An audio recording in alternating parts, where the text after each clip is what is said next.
chers passionnés de l'eau, bienvenue au calendrier de l'Avent Génie. Ho, ho, ho!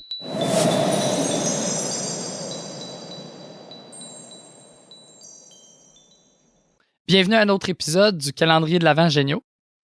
Peut-être avant de commencer, je m'excuse pour ma voix un peu enrhumée, mais ce serait pas un mois de décembre sans tomber malade un petit peu. Aujourd'hui, on parle de gestion de l'eau, mais pas sur la Terre, mais plutôt à 400 km de la Terre sur la Station spatiale internationale. Comment on gère l'eau sur la Station spatiale? D'où provient l'eau? Puis, combien d'eau un astronaute a besoin par jour? Voilà les questions auxquelles on tente de répondre aujourd'hui. Puis d'abord, tout ce que je vais mentionner dans cet épisode, c'est pour le côté américain de la Station spatiale et non le côté russe, parce que du côté russe, j'ai été capable de trouver pas mal moins d'informations. J'aimerais commencer en vous posant la question suivante. Combien ça coûte envoyer 1 litre d'eau sur la Station spatiale? Je dirais 500. Donc, si on se base sur les prix de SpaceX, donc pour la fusée Falcon 9, le coût, c'est 2940 $ par kilogramme. Puis, c'est de 1520 $ par kilogramme pour la Falcon Heavy. Donc, si on considère que la densité de l'eau, c'est 1 kg par litre, bien, ça coûte entre 1520 et 2940 $ par litre. C'est quand même très cher quand on y pense, mais c'est beaucoup moins qu'autrefois avec la navette spatiale, où ça coûtait environ 72 000 $ envoyer 1 litre d'eau. Ça veut dire qu'on doit minimiser la quantité d'eau qu'on envoie sur la station spatiale. Puis pour ça, on peut se prendre de deux grandes façons. Soit diminuer la quantité d'eau qui est utilisée sur la station spatiale ou augmenter le taux de récupération sur la station spatiale. Aussi, petit point important à mentionner, c'est que sur la station spatiale, c'est encore possible d'envoyer de l'eau même si ça coûte cher. Mais ça, on ne pourra plus faire ça quand viendra le temps de faire des missions d'exploration hors orbite, comme un voyage sur Mars, par exemple. Donc, la récupération de l'eau va devenir super importante dans ce cas-là. Fait, commençons par la quantité d'eau utilisée. Puis ça, c'est ma deuxième question du jour. Combien d'eau a besoin un astronaute par jour en incluant tous ses usages personnels, donc son hydratation, alimentation, hygiène personnelle? Faut qu'il boive de l'eau, faut qu'il se lave, j'imagine. Il Ça sue un coûte cher. peu. Ça coûte cher en plus. Je vais dire 3 litres d'eau. En fait, c'est pas beaucoup 3 litres d'eau. Hein. Pour se laver, c'est vraiment pas beaucoup. Là.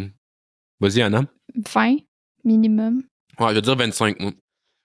Bon, c'est entre 3 et 4 litres. Donc, Dan, tu étais très proche au début. Donc oui, c'est très peu. Grosso modo, c'est 71 fois moins qu'un Québécois moyen. Donc, si on dit qu'on consomme en moyenne 250 litres par jour, fait qu'autrement dit, en une journée ici au Québec, on consomme l'eau qu'ils utilisent pendant 71 jours. Imaginez-vous une bouteille de 2 litres, exemple de Pepsi, 7-Up, whatever. Vous en prenez 2, vous les remplissez d'eau. C'est tout ce que vous avez le droit d'utiliser pour une journée sur la station spatiale. Donc, ce que vous pouvez prendre pour boire, cuisiner, nettoyer, laver votre linge, tous les usages de l'eau. Donc, c'est certainement impressionnant, mais c'est pas suffisant parce que typiquement, il y a 7 personnes sur la station spatiale.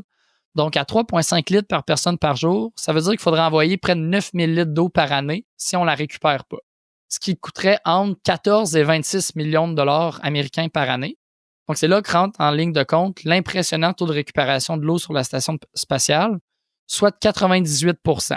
Donc, imaginez-vous 100 litres d'eau, il y a seulement 2 litres qui sont perdus. Les 98 litres restants sont sans cesse réutilisés à même la station.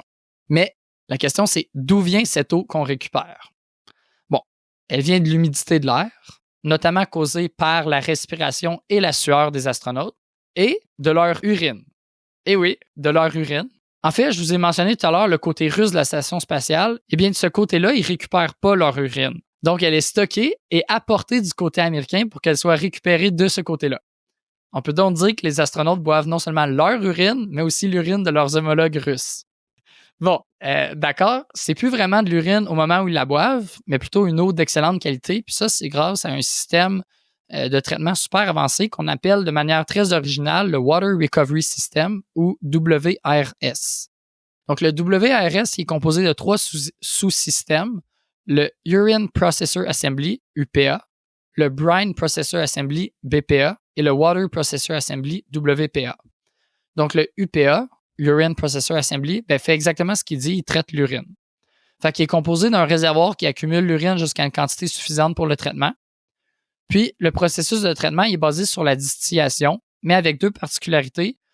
La première, c'est que c'est sous vide pour abaisser le point d'ébullition, ce qui rend le processus moins énergivore. Puis la deuxième particularité, c'est que le tout se fait dans un cylindre en rotation pour compenser l'absence de gravité sur la station spatiale. Donc, au final, comme pour du dessalement sur Terre, par exemple, il va ressortir un distillat d'eau, puis un concentré appelé brine ou saumure. C'est cette saumure qui est envoyée au Brine Processor Assembly, BPA, pour un traitement additionnel qui permet d'extraire l'eau restante dans ce concentré. Ce système a été ajouté en 2021, puis il a permis de faire passer le taux de récupération de la station de 93% à 98%. Son principe de fonctionnement repose sur une filtration sur des membranes spéciales, puis ensuite de souffler de l'air chaud et sec pour faire évaporer l'eau, qui est ensuite acheminée vers le WPA ou Water Processor Assembly. Le WPA reçoit aussi l'eau du distillat du UPA, puis un condensé de l'air de la station spatiale qui contient l'humidité, notamment en provenance de la sueur et de la respiration des astronautes, comme j'ai mentionné plus tôt. Le WPA il est composé d'une série de filtres spécialisés, suivi d'un réacteur catalytique pour briser tout contaminant en trace pouvant y rester.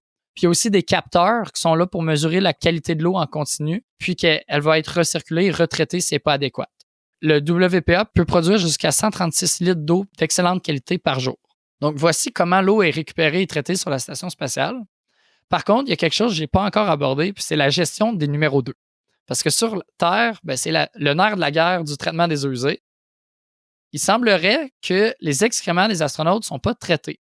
Ils sont séparés directement à la toilette, stockés dans une cuve, dont le contenu est vidé environ une fois par semaine et mis dans un sac. Donc, il y a un astronaute qui sa job, c'est ça, c'est de mettre dans un sac le contenu de cette cuve. Puis, ces sacs, là, sont stockés dans un vaisseau cargo avec d'autres déchets qui, éventuellement, ce vaisseau il est envoyé vers la Terre où il brûle de manière intentionnelle lors de son entrée dans l'atmosphère. Donc, la prochaine fois que vous levez les yeux au ciel puis que vous voyez ce que vous croyez être une étoile filante, dites-vous que c'est peut-être des excréments d'astronautes. Je sais pas si dans ce temps-là, ça fonctionne, faire un vœu. Alors voilà, j'espère que vous en aurez appris sur la gestion de l'eau sur la station spatiale, autant sa consommation très économe que son traitement des plus impressionnants. Puis on se donne rendez-vous demain pour un autre épisode du calendrier de l'Avent géniaux.